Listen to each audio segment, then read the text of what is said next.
would love to know what that intro actually says, but I bop along to it every time nonetheless. Good evening, ladies and gentlemen. Welcome back to the Fallout Bar, night number 6.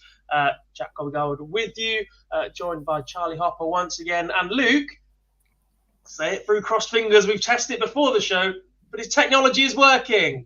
Yay! Hey! It's terrible when it happens, though, man. It happened night number 1 of all times. We're all set, ready to go, and all of a sudden, nothing. Yeah. But we're back. This time I'm ready. It was a trial run last time, but fortunately, not maybe it's the best night to talk about, but at least I've got a little bit of a connection, so we're there. We are indeed. And Charlie, back once again. You're a sucker for this now, aren't you, pal? I am, yeah. To be honest, having a look at some of the results, I'd be quite interested to have a look back at what we predicted last night, because I don't think we were that far off. If I remember rightly, I think we may have been quite close with some of the predictions. So it'd be quite interesting to see whether we got any right. But yeah, an all right night of darts, and great to see Barney back on the World Championship stage. If only the host was capable enough of writing down the predictions as well as everything else that we do. Maybe one day we'll get to that level. Very big welcome to people in the chat room, to Terence, to Colin, to GWN, to Online Darts, that'll be us, to Curtis. Matthew is in, Daniel is in. He said Barney v Cross should be good. We'll get to that very, very shortly. Mark's in. Sam, Juanita bragging about how hot it is in Perth. Less of that, please, Juanita, or we'll give you Das Boot. Bloody freezing here. 4% of the poll is all gone. I haven't voted yet, Matthew, but I have a pretty strong feeling I know who you are talking about. If he gets any votes for Player of the Night, then there's something very, very wrong. Rose is in. She says it's miserable here in England, and that's just the people, Rose. What about the weather? Brandon is in too. GWN says hello. Yankee Liver, it's miserable in New England too. Perth sounds lovely. Yep. That's what happens when the Patriots lose earlier in the week. Let's talk about darts, boys. Only 4 games to talk about this evening. Haven't got any of the clips yet, as one of them loves to absolutely waffle on, so we're a little bit behind at the Ali Pali itself. But as soon as we do get those, we'll try and fire them into the show for you guys. Will no doubt know who I'm on about when I say they love to waffle. Over 10.5 minutes their interview was tonight, and that was the 4th time he'd given that interview. I suppose he has been absent from the Ali Pali for about a year. So yeah, we'll get onto that very, very shortly. Like I said, just the 4 games to talk about this evening, on a single one going to a last set, boys. So yeah, somehow we're still starting the show pretty late. Let's go in game order as always, starting with an all-English clash, Charlie. Luke Woodhouse getting the job done over James Wilson despite going behind in the first set. Yeah, I thought this may be a little bit closer, but yeah, Luke Woodhouse showed really good character from going a set down. He could have been under a lot of pressure. I mean, he averaged 94 in the first set, which is still really good. So to lose the first set with 94 average, he then sort of dropped off with his average, but then still managed to sort of bounce back. I mean, James Wilson dropped off in the third set, but then that 101 average, I think it was, in the last set to win the game. Impressive from Luke Woodhouse, and a 128 checkout in the final set. And he was really impressive. I expected it to be a little bit closer, but James Wilson just didn't really have a match for Luke Woodhouse. After that first set, it was one-way traffic, really. Yeah, competitive, Luke, at the start then. James Wilson making an account of it. He has literally just lost his tour card in losing that match. Came through the qualifier, though, in pretty impressive fashion. And it looked like he was all set to go again, but just not quite got that consistency that we're used to seeing from James Wilson in the past couple of years. Yeah, I mean, even in the first set, you really expected him when he took the first leg to just basically rattle on and take the first set potentially 3-0. He was playing really well, but just inconsistencies even throughout the legs. Some of the throws were just shocking. And to be honest, look, he enjoyed himself, and you cannot fault the walk-on was unbelievable. I really like to see them having a bit of fun with it. And you know what? He absolutely loves his walk-on song, which is really nice to see. So it was nice to see a little bit of enjoyment in the game, but it just kind of translated into darts performance sometimes, and he fell short of the mark. I think, to be honest, he would have needed probably 2 wins or 3 wins to keep the tour card. So it was always going to be an uphill battle. Came through a really quite tough route on the qualifier, but yeah, he's fallen short of the mark today, and I think that was definitely a winnable game, but either of them probably would have been up against Damon Heta in the next round, so I guess we'll see how Luke does. Yeah, Woodhouse up to 47th in the world right now, Charlie, but he does take on Damon Heta next. And okay, whilst we can deep dive into the stats a little bit more in this one, 91 average, 35% on the doubles, 5 180s from Luke Woodhouse. It might not be enough to beat Heta, but it'll be competitive, and he's only a couple of points away average-wise from giving Damon a game, I think, at that point. Yeah, definitely.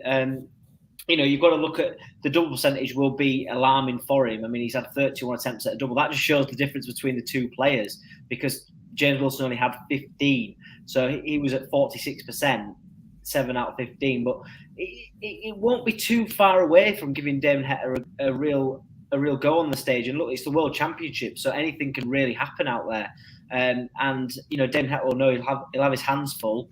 It's just whether he can sort of up his game from tonight and recreate that against the Heat. It will be indeed. On to match number 2 then, boys.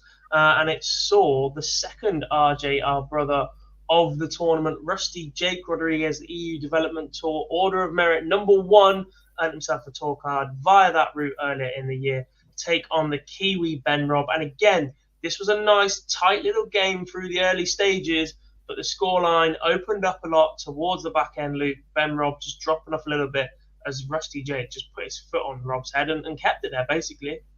Yeah, I mean, to be honest, he was one of the most exciting players for me that I was really looking forward to watch at the Grand Slam. So to finally see him do himself justice at the World Championships was brilliant, because the action itself, sometimes the darts angles is a little bit questionable. It reminds me a little bit of Keane Barry, but, he's so rapid. And when you see him in full flight, he's an excellent little player. And I think, to be honest, he's a danger in the next round. But yeah, Ben Robb's no mug himself, and it was destined to be a good game. And yeah, I was excited to see Rusty Jake. He's obviously performing well earned his spot on the Pro Tour, because he wasn't low down in the Pro Tour or the merit rankings. I'm pretty sure he was mid-table, around about 16th, 17th, I think, if I remember rightly.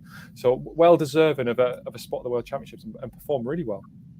Yeah, Charlie, a word on Ben Robb, the Kiwi. I was quite impressed with him for the early stages of the matches. He's always been quite a consistent performer, perhaps one that just lacks being in the competitive PDC environment as much as some of the other players that we've seen so far. An 87 match average, drops off towards the back end. It's not to say the DPA aren't doing a fantastic job, but we've seen Damon Heta, Kyle Anderson, Simon Whitlock all make that step up from playing regular PDC darts with the rest of the tour, and Robb looks like he could potentially be another player that would benefit from that. Yeah, I'd like to see him. I can't remember who it was we were talking about. Yeah, it might have been Diego Portello we were talking about yesterday about how he would benefit from it, and I think Robb would be the exact same. He does look at home actually on the stage, and I think he would benefit from playing against these better players. But today he just met his match against Rusty. He was in that third set. He didn't give Robb an opportunity. It shows that he put away really. But the game was there. It was a winnable game for either player, but Rusty just brought his A game to the stage. And, if he can go on a run and keep playing like that and improve, Pyro will be able to go. He will indeed. Benita, she thinks Ben is going to Q School, which is excellent news after that performance. Really looking forward to potentially seeing him there. Next up for Rusty Jake Rodriguez, Luke, Chris Dobie, a man that I have tipped for big things in this tournament. After that performance, a little bit worried that history might just repeat itself for Chris Dobie. He has been sensational throughout the majority of this year, producing big average performance after big average performance. But every time he does, he drags his opponent up to that level with him, and it is a ridiculous record the man has this year. And after seeing Rusty Jake do that, I'm a little bit apprehensive that the same thing might well happen. You hope that he's learned to cross the winning line this year, though, hasn't he? The 2 titles will hopefully stand him in good stead, and hopefully he can take that sort of form into the World Championships. But look, we know it's going to be a really rapid game. The pair of them will bounce off each other. I see it being a high average game, but I do think Chris Dobie now is at the point where he's ready to take the step up and not just make a quarterfinal or a semi-final. He could potentially go all the way. He's that good. He's got that much potential, and it's just time to show it on the big stage. It takes one tournament to do it. It was Nathan Aspel's turn a few years ago when he made the semi-finals. Chris Dobie's got every chance. Yes, he's in a difficult quarter, but to be honest, for me, he's one of the form players in that quarter, and I think he's got every chance to make it out. Maliki says what we're all thinking. We can't wait to hear Dobie's walk on. I'm going to pause there for the review of yesterday. Actually, no, let's carry on. Then we'll do the fantasy. Let's move on to game number 3 then, boys. And unfortunately, I could not get the Barney alarm into this software. Phil has ownership of it. It's not on the computer software that he has with him at Ali Pally, so I couldn't play it for everybody right now. But the 5-time champion of the world, Raymond van Barneveld, returned to the Alexandra Palace, and he was pretty comfortable against what could have been a tricky tie against Lawrence Ilagan. Charlie, straight sets victory for Barney, 96 average, one of the better ones we've seen so far in this tournament, even when the seeded players have come into play. Really impressive from the big Dutchman. Yeah, and his consistency was really impressive throughout the game. He didn't drop off, really. If anything, the first set was pretty solid. And then he just improved as the game went on. His averages got better, and he was just clinical on the doubles, which is what we've become accustomed to seeing. I mean, the last set, okay, he did struggle a little bit to get over the line, but I expected a little bit more from Lawrence Ilagan. It was a shame that he only won two legs in the whole game. But yeah, Barney's back, and that was a seriously good performance from RVB. Yeah, Luke, double trouble for Ilagan, just 2 from 10 for him. Barney 9 from 25, highest tech out 1-2-1. Still feel like Barney has an extra gear as well to give there.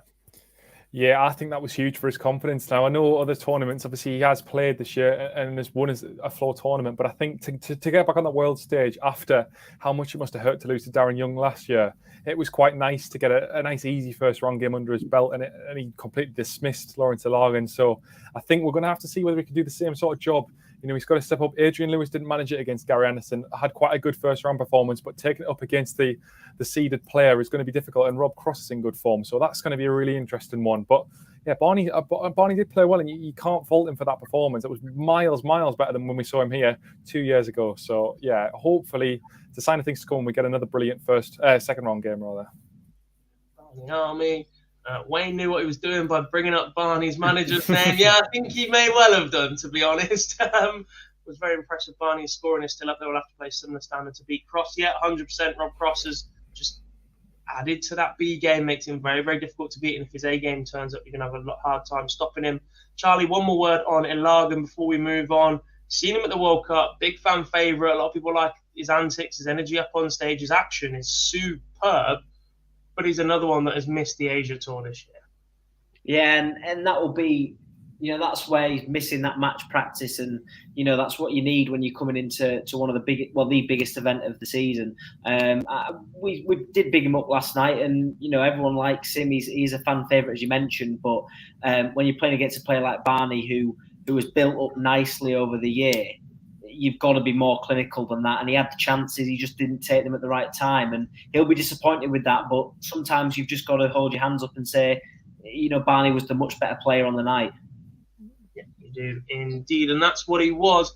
And something that, well, you might not hold your hands up and say he was the much better player on the night, but somehow, by hook or by crook, James Wade finds himself into the third round. He's still in the tournament after Christmas.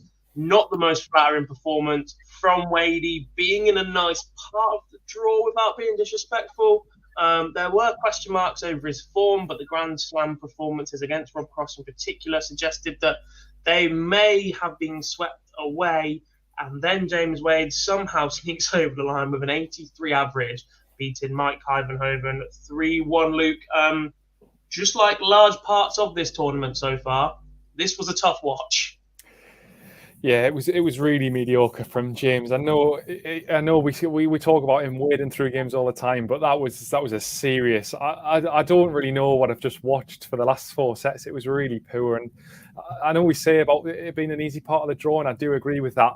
I think Vincent van der Voort blows hot and cold, but if Adam Hunt gets through, I think his B game's a solid 90 average, and I don't think what James has just performed there would cut it against him. So I think he'd have a very tough job if Hunt does getting through with that sort of performance. But he's done well enough to get through against Heivenhoven. I think he had chances after chances, but yeah, it's just another way that James Wade does it, and it would be typical James Wade to make the semi-finals from this part of the draw. So just have to see how he goes. But he's through the first round. He's got a win under his belt, and we'll just see how he can go from here. I hope you are right. Charlie, it's said an awful lot by me in particular that you know what Wade you're going to get from the first set. was a 90 average. He was okay on the doubles. I think he missed 1 ton plus in that, but he made the most of it the visit that he came back. He mopped it all up, and you thought, here we go, Wadey's going to do a job. And then it just got worse. That third set in particular, at one point, he was averaging 73. All that range that he's built up on that treble, long gone. Yeah, and I think Heivenhoven then, after that set, I thought this could go all the way. And then he completely dropped off after that and missed loads of darts at doubles. He let the momentum go there. But yeah, you said last night, you'll know what you'll get from the first set. And Wade just sort of let that slip, let the momentum slip. I mean, Cam put in the chat that he's going to write down a 3-0. So I thought this was going to be pretty relatively easy. And then when he dropped off in that third set, Heivenhoven come back. But as I mentioned, he missed loads of darts at the double, and yeah, it wasn't vintage Wade, but he gets the job done. And as I say, most of the time, that's all that matters. He's got the win. 100%. We were saying that all week, and James Wade does move on to the third round. He'll be back after Christmas. Usually, folks, we would have been playing you interview clips, not the interviews in full, but short little bursts of those interviews. As we're talking about each of these games, as I said, they aren't ready for us yet. If we do get them by the end of the night, we will drop them into the show. If not, once we do finish, head over to our YouTube, or stay on our YouTube channel rather. The clips in full will be available for you, and you can enjoy those at your leisure. A quick reminder before we do move on, please do drop us a like on today's show. Subscribe to the channel so you don't miss any of our content, and comment below to get involved. And a big thank you to BoyleSports for making this happen throughout the week. Be sure to check out our social media and our website for best bets, tips, and odds. A lot of that compiled by our good friend, Mr. Sam Tizzle. What we're going to do now, boys, is we're going to have another brief look at our fantasy league. Obviously, the PDC gave us the new fantasy game ahead of the championships, and unfortunately, Charlie, you're now up to second. That's moved on from fourth yesterday. Raymond van Barneveld has come in and done a job for you, and you still have Suter to play again and Rob Cross to play. So you're looking in a pretty good spot, buddy. Sean McCardle still finds himself top. Tony Standing is in third. Brad Moncur fourth. Steve Cadman, he was third yesterday. He's dropped down to sixth, but Philip Wolf is on the tail. Anyone else we can see in there? Phil Barr's still in 11th spot. Who knew that just picking one of his favourites would get him the results that he needs? Luke, let's see who's higher between me and you. I think it's you. Andrew's doing well. I haven't put a team in, so I'll definitely not be higher than you. Yes! I'm not that.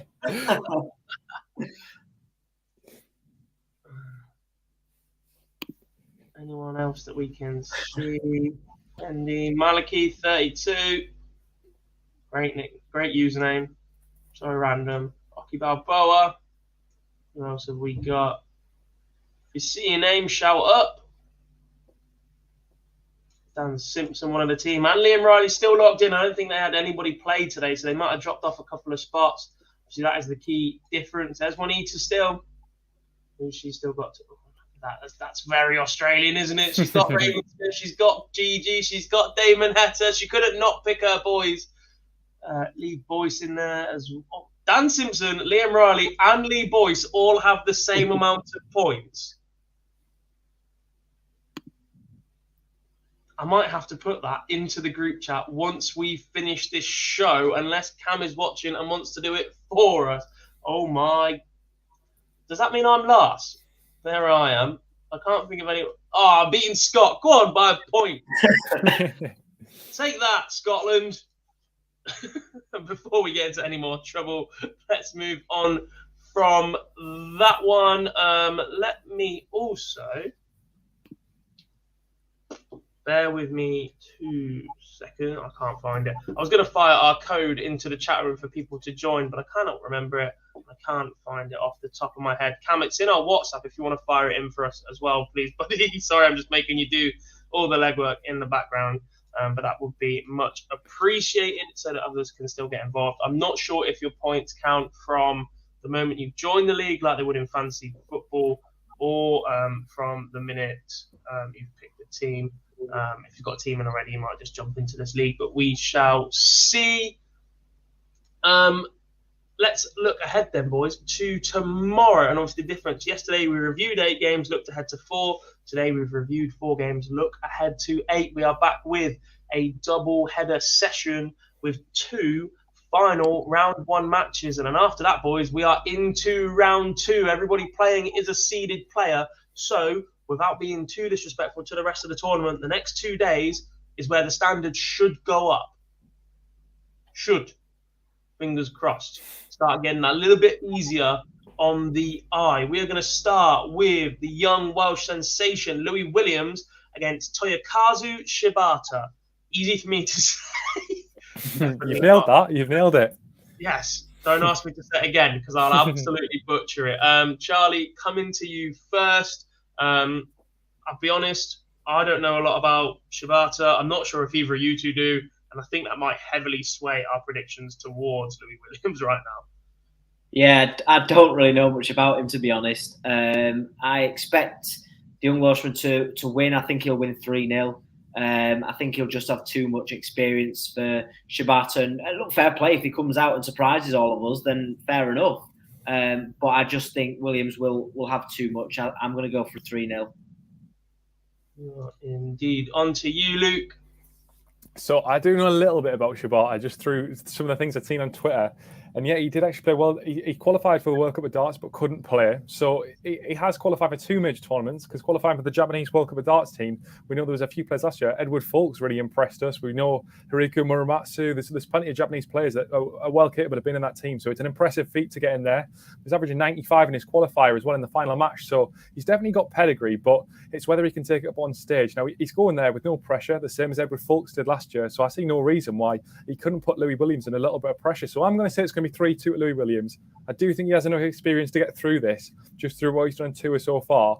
But don't discount Shibata, because he has definitely got some quality. Interesting.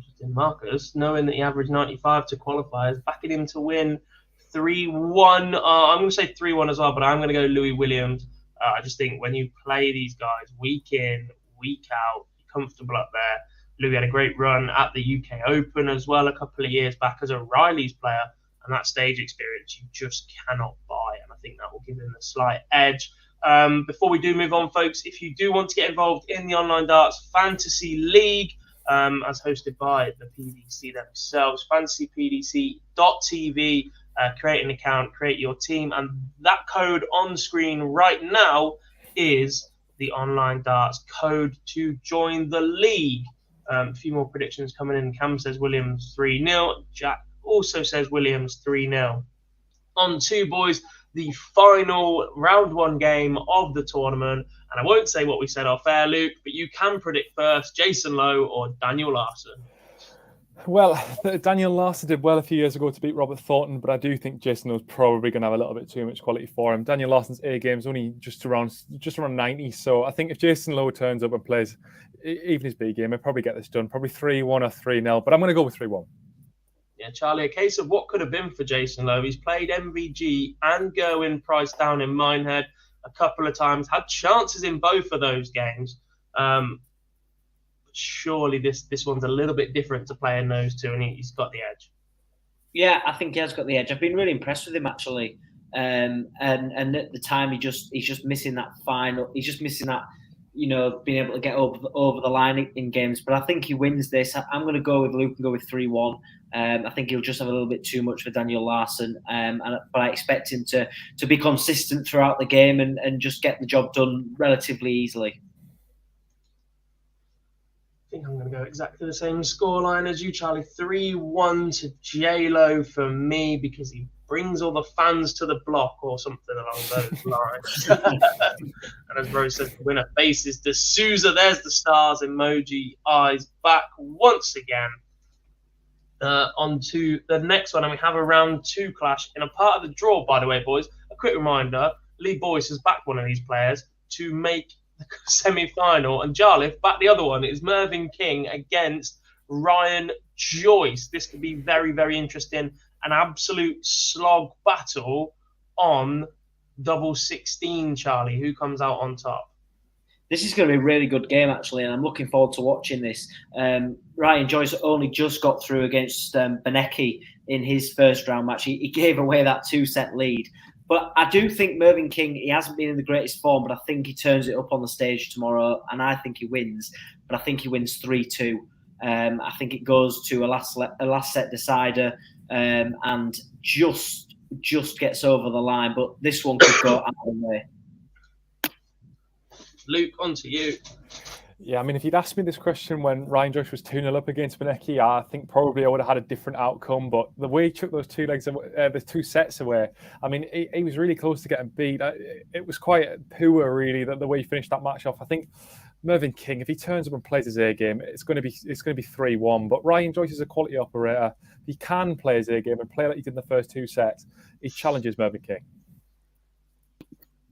I think he does challenge him, but I think we just see that snarly side of Merv that I've got a feeling he does bits here, personally. I'm going to go 3-1 to the King. Absolutely nothing to do with the fact that he sits just there on the wall. But, no bias here whatsoever.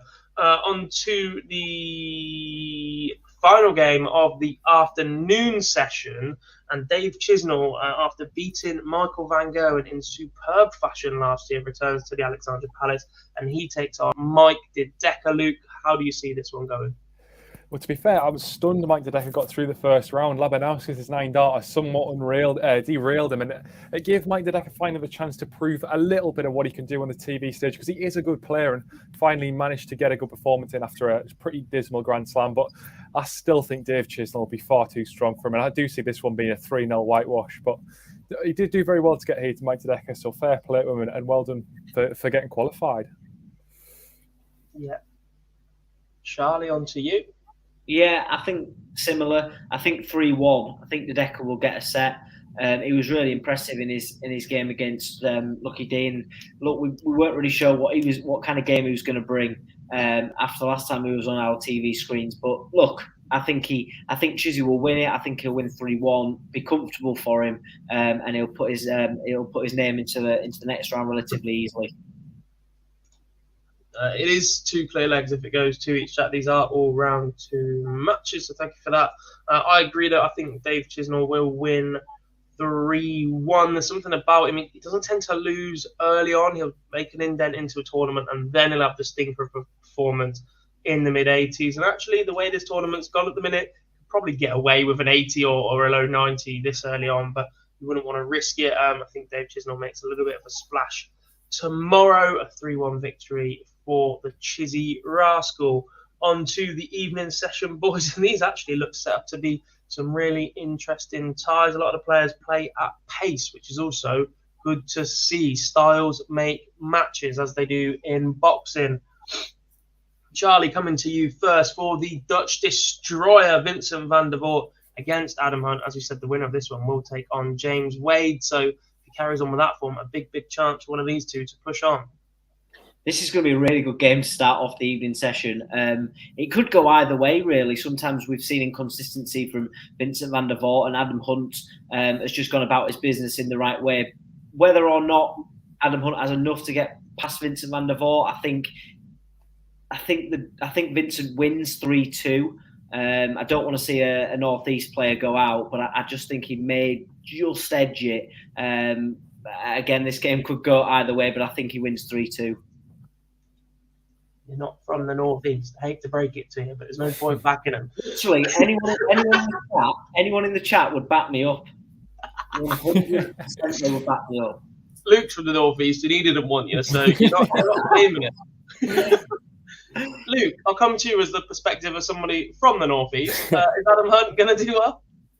I think he's going to do the job. Vincent van der Voort is probably one of the biggest examples of an A and a B game, because they're wildly different. If Vincent turns up and plays his A game, he could walk this game probably 3-1, but I don't think he will. I think he'll turn up and play his B game. I think it'll be close, and I think Adam Hunt will probably edge this 3-2. But I really think, no matter which way this goes, I think this will go to 5 sets. Now, this might be wildly wrong tomorrow, so we can come back and review it, but I do definitely see this one going 5 sets. This should be a really close match. No, 3-1 Van der Voort. I think the man's just had a consistent year. He's been solid. And And if you let him get in front of you, he can run away with games pretty quickly. And I think that's what happens if he gets out in front of Adam Hunt. On to the next game, boys, and it is Phil Barr's pick for the Premier League, Mr. Michael Smith against Ron the Bomb Meulenkamp. We haven't seen an awful lot of Michael Smith this year. Did some talking earlier on in the year about not being included in the Premier League. Has yet to really go deep to prove anybody wrong. Has looked impressive in patches, but hasn't quite given it for the full tournament. Luke, is this the one where he starts to put it together? Well, I definitely think he'll win this first round, and Ron the Bomb was very, very poor against Lee Ashton. So fair enough, he wasn't pushed, but he was absolutely shocking. I don't think this will be close at all. I think it'll be 3-0. Smith should easily get this underneath his belt and then could potentially push him in the tournament. But I just can't see Ron nicking even a set off Michael Smith here. Charlie, I guess the issue here for Michael Smith fans is the pace of Ron Meulenkamp. Smith likes to get on with it. Ron Meulenkamp will not be rushed. Yeah, he won't be rushed. He's very methodical in what he does. Smith is very much blink and you'll miss it. But I think he'll just have too much. I mean, if you took the breaks out from tomorrow and there wasn't the break between, then this game could be done pretty quickly, I think. But look, Michael Smith will get the job done. I don't think he loses a set. I think it's 3-0, and he starts his campaign off in a pretty decent fashion. Just the one person in the chat room back in Meulenkamp, and that's Brandon Tatum. Unfortunately, mate, you're wrong. Michael Smith wins this one, and he wins it 3-1, I think. There's an air of maturity to Bully Boy right now. He just needs to get over the line in that big game now, I think. But we have seen strides made by him throughout the year. On to the penultimate game of the night, and it sees Dimitri van den Berg strut his stuff on the dance floor. It is the Ali Pali stage, taking on the German Florian Hempel. Luke, this is a tough matchup for Dimitri if he does not bring his A game. 100%, but to be honest, I think an early test in a tournament like this is usually a good thing. So I think, to be honest, getting this game underneath his belt could be absolutely huge, and hopefully this is his chance to get over the quarterfinals hurdle, because he is in the easiest section of the draw. So he's got to be seizing every opportunity he can get. I think he does win this. I was really impressed with Hempel. Yeah, the averages weren't brilliant, but to be honest, a lot of people are calling that a very close game and potentially even tipping Schindler. So I'm going to say that Hempel does get a set. I think it'll be 3-1 van den Berg. But yeah, hopefully this is a sort of mid-90s, 95 average, and we get to see a little bit of a test. We do indeed. How about you, Charlie? I'm going to go with Hempel. I think he wins 3-2. I was really impressed with him against Schindler, and I think he has the game to do it. It's just whether he can bring it on the stage. If he doesn't, Dimitri can blow him away pretty easily. But I think I'm going to go with the German to win 3-2 and cause a bit of an upset.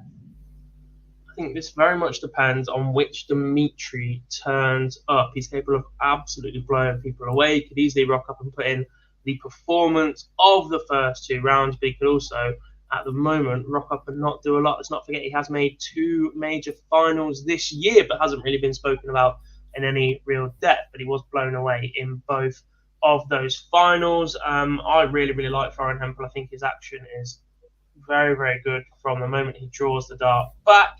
But that being said, Dimitri loves a big stage, and there is no bigger stage than the Ali Pali, and I think he'll get over the line. And I think he will do it 3-1. And then finally, looking ahead to tomorrow, Devon Peterson, we had him on the Live Lounge a couple of weeks back, takes on the Australian Raymond Smith, who was mightily impressive, by the way, in defeating Jamie Hughes in the first round. Luke, does Devon Peterson have enough firepower to withstand that from the Aussie this time out? So I know we've got a bit of a soft spot for Devon on this channel, but unfortunately I am going to have to back Raymond Smith. For me, I think that's one of the most underrated games of the first round. I really enjoyed that, and it was such a comprehensive performance. He was really competent, especially the 180 hitting was brilliant, but the doubles and the finishing was really good. So I'm going to back Raymond Smith to win this 3-1. Devon's had an on and off year, and I think he's coming off a bit of confidence now, Raymond Smith. Kai's out. He's doing it for the family. Let's see what he can do. And he's representing Aussie darts once again. But I think he's got every chance of making it through to round 3. And quite a few people backing a seed exit right now in the chat room. Apart from Brandon, who is going 3-0. Let's not disagree once again. You're wrong. Raymond Smith wins 3-1. It's not a good night for you, Brandon. If what I'm saying is correct, which is probably never going to happen. So it's just the way it goes. Yeah, I'm going to go Smith 3-1. I think his finishing power was superb. Still a little bit worried about Devon not having enough match practice now that he says that he is fully fit and ready to go, but would more than happily be proven wrong by him. Boys, before we disappeared, Charlie, you said at the start of the night about how close we were to the predictions. I've just been sent last night's predictions, and we can compare them. In the first game, Charlie, you had 3-1 to Luke. That came in. You then had 3-0 to RJR. That was a 3-1. You had 3-1 Barney and 3-1 Wadey. So you just got the middle two the wrong way round. I had 3-1 to Luke. I had 3-1 to Wade. I had 3-2 Rusty Jake and 3-1 Barney. So not a million miles away. We got all 4 winners. I don't think that was the most complex decision. Although that being said, I've just seen Cam back Heivenhoven. So, unlucky mate. Thankfully, you were in the background. And then he's giving it big. And to be fair, Brandon, backing against Gob, you're probably looking good with your picks. You did exactly the same last night, Cam, and it backfired massively. Bless you. Another man that thinks he's from the north. Stay to it. Unfortunately, we haven't got the interview clips for you, but like I said, they are available over on our YouTube channel. So do jump over there and watch them all in full at your leisure. They'll be available for you forever now. They're up on the YouTube channel. Thank you very much for joining us on this show. Reminder, a big thank you to BoyleSports for backing our coverage, to Luke and Charlie for your company this evening. I think we go again tomorrow, boys, do we not? Or is Charlie, you swapping out tomorrow? I'm in Thursday, I think. Yeah, I think we're both back Thursday. Oh, even worse. I might have Cam to just give a bit of a then. Even better after he's just had a pop at me in the chat. Bless him. That moustache will be back. Ladies and gents, thank you very, very much for watching the Fallout Bar. We will see you all again for tomorrow night on an evening that Raymond van Barneveld made a successful return to the Alexandra Palace. Have a good one, folks.